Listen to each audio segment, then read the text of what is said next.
Parler du fameux bug de l'an 2000, il y a même eu des kits de survie pour passer au travers du bug de l'an 2000. C'était très sérieux cette affaire-là. Mon bunker est en vente. Exactement, ça commençait. Et en fait, bizarrement, ce qui s'est passé, c'est que dans la programmation de beaucoup de logiciels, pas la plupart, mais de beaucoup de logiciels, la plupart des programmeurs donc n'avaient programmé que 2 chiffres. Donc évidemment, on était en 1990, 70, etc.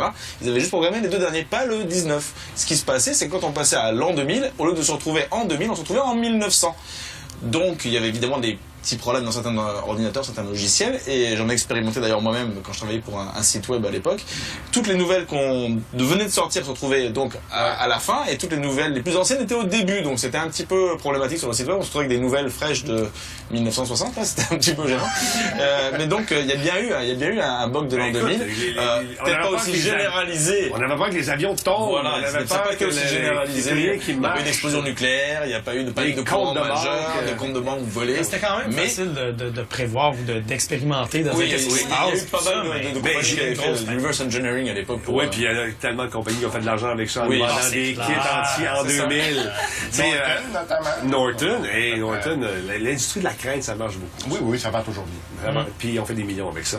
Mais il s'est rien passé. Finalement, chez nous, j'étais là. Non, c'était grâce à leurs produits, t'as pas compris. Attends, on va voir 2012, est-ce qu'il va se passer, s'il sait. On va commencer à avoir des trousses de survie pour passer au travers de 2012. Ouais, 2012, c'est vrai, c'est la fin du monde, ça. Bah oui. C'est pas rien quand même, c'est pas juste un bug. Regarde ton bunker. Adrienne Babin, parle-nous de The Sims. Oui, les Sims sont apparus en 2000. Ils sont apparus en 2000, qui est un jeu de simulation de vie où on prenait le contrôle d'un personnage. Et là, c'était pas mal une première qu'on pouvait vraiment faire ça d'une façon aussi réaliste pour l'époque. Avec un langage de Simlish. Ah oui, de Simlish, exactement. Et ça a été créé par Will Wright, celui qui avait créé SimCity. Et SimFarm, SimMachin. Il me semble que c'était plus beau que ça à l'époque. Dans ma tête, c'était plus beau.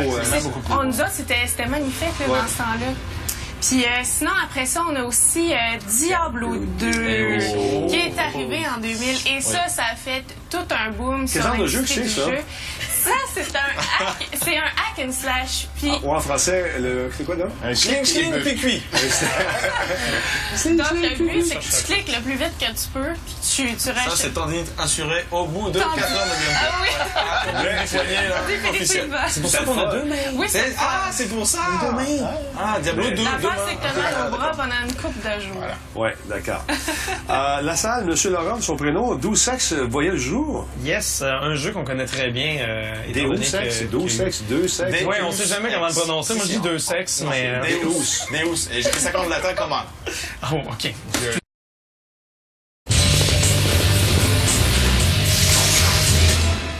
Ah, l'année 2000, mesdames, messieurs. Le bug, on a parlé un petit peu tantôt.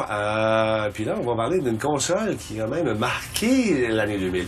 Ça, je me souviens, on l'avait présenté à l'émission. C'est une importation japonaise d'un bonhomme qui avait des magasins de jeux qui n'existent plus aujourd'hui, qui est arrivé avec ça. Il dit, do you want to show the console on the TV? J'ai dit, oui, il est arrivé avec ça, c'est une PS2. Aujourd'hui, qu'en penses-tu de cette console, mon cher ami Laurent? C'est quand même la console la plus vendue au monde. Je vais tout de suite y aller avec un punch. On est rendu à 153 millions d'unités vendues à l'international. J'ai vu au magasin au Kazakhstan, lorsque je suis allé là-bas, où ils vendaient que des jeux piratés de la PS2. Oui, non, ça c'est aussi vrai, mais d'ailleurs, la PlayStation Slim qui est arrivée par après se vend encore aujourd'hui. Mais bon, je vais reculer dans le temps un peu, on va y penser.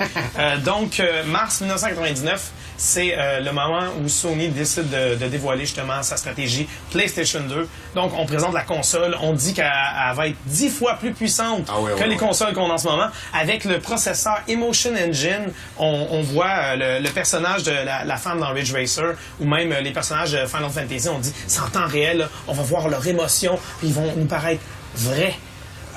C'est quand même... la qualité est supérieure, mais j'irai pas jusqu'à dire 10 fois. Je trouve que c'est peut-être un peu... Non, mais combien de fois? Une grosse évolution graphique. Ma note, je donne un 3. Donc, voilà.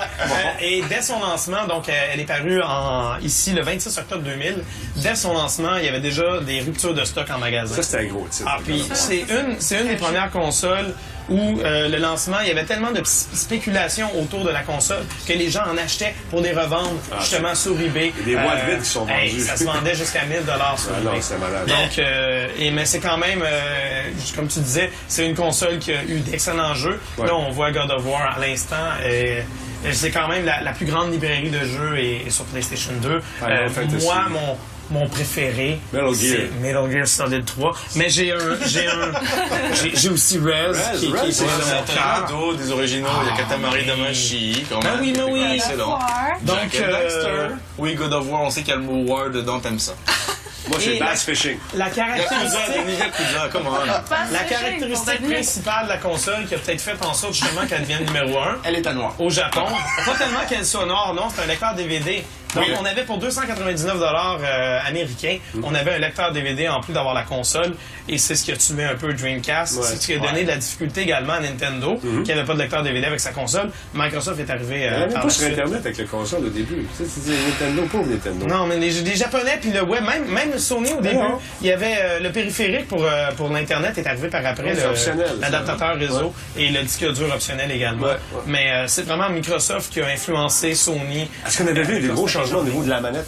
Ben non. C'est la même chose. Ça a été... Mais ça marche. Ben oui. Regardez, je vous montre en ce moment les deux manettes. Oui. Ça, c'est la PS2, ça, c'est la PS3. Imagine si on avait eu la manette banane qui avait il y a le fil, Excusez, il y a un fil. Il y a un fil sur la PS2 ici. Ben, ils ont tenté justement de nous proposer une manette de banane Boomerang. Une banane pour la PS3, mais là, on Ça va, des poignées Mustang d'imbéciles. Mais confortable la manette. Moi, j'ai des assez bonnes papates, toi aussi. Donc, puis moi, j'ai pas de problème avec cette. Moi, je trouve que c'est la manette parfaite. Personnellement, là, je sais pas. Moi, j'ai jamais eu d'Xbox. Quand j'essaie ça, c'est comme trop gros. Même s'ils avaient prétexté qu'ils pouvaient pas mettre de force feedback dedans, j'étais trop petit ou je sais pas comment ça s'est inventé. Phil Harrison nous a compté page de vie. On s'est fait compter des menteries par Phil Harrison. Il est plus là. Bad Phil. Bad. Il l'a mis dehors après. Puis t'avais été un des premiers à essayer la manette. Oui, c'est la nouvelle manette avec le joystick dedans et tout. C'était à l'époque avec Warhawk, c'était excellent. Faut dire que les premiers titres, les titres de lancement n'étaient pas tellement exceptionnels. Il y avait Maiden, NFL, Ridge Racer 5, SSX, Tekken Tag Tournament qui était quand même pas si mal. Wipeout n'était pas à la sortie. Non, tu mélanges. Wipeout, c'est PlayStation 1. Il n'y a pas eu de version PlayStation 2 de Wipeout. C'est son jeu Je sais que favori. tu veux voir Wipeout partout. C'est un vrai européen. Donc, voilà. Moi, ça me surprend que ça se vend encore beaucoup aujourd'hui. Oui. Je pensais qu'on avait été la création de jeux, mais enfin encore. La version Amici est parue en 2004, puis toujours en vente aujourd'hui. On peut l'acheter à 99 $ sur eBay. Donc, c'est sûr qu'elle est un peu plus petite parce qu'il n'y a pas le bloc d'alimentation dedans. Non, mais c'est incroyable quand même.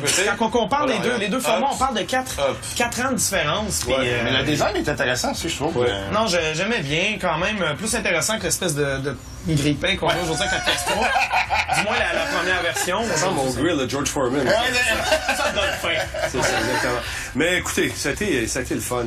C'est une des consoles qui marche encore. Les autres, je les ai toutes passées, puis celle-là fonctionne encore. Celle-là fonctionne encore. Merci d'avoir été là, tout le monde. Andréane, Tristan, monsieur, nous, on se voit à la radio tantôt. Les gens ne nous verront pas. On va se parler ce soir. Et on va chercher Frank qui est dehors. Salut, Frank. Bonne soirée, tout le monde. On se retrouve à la radio tantôt. C'est plus. Bye.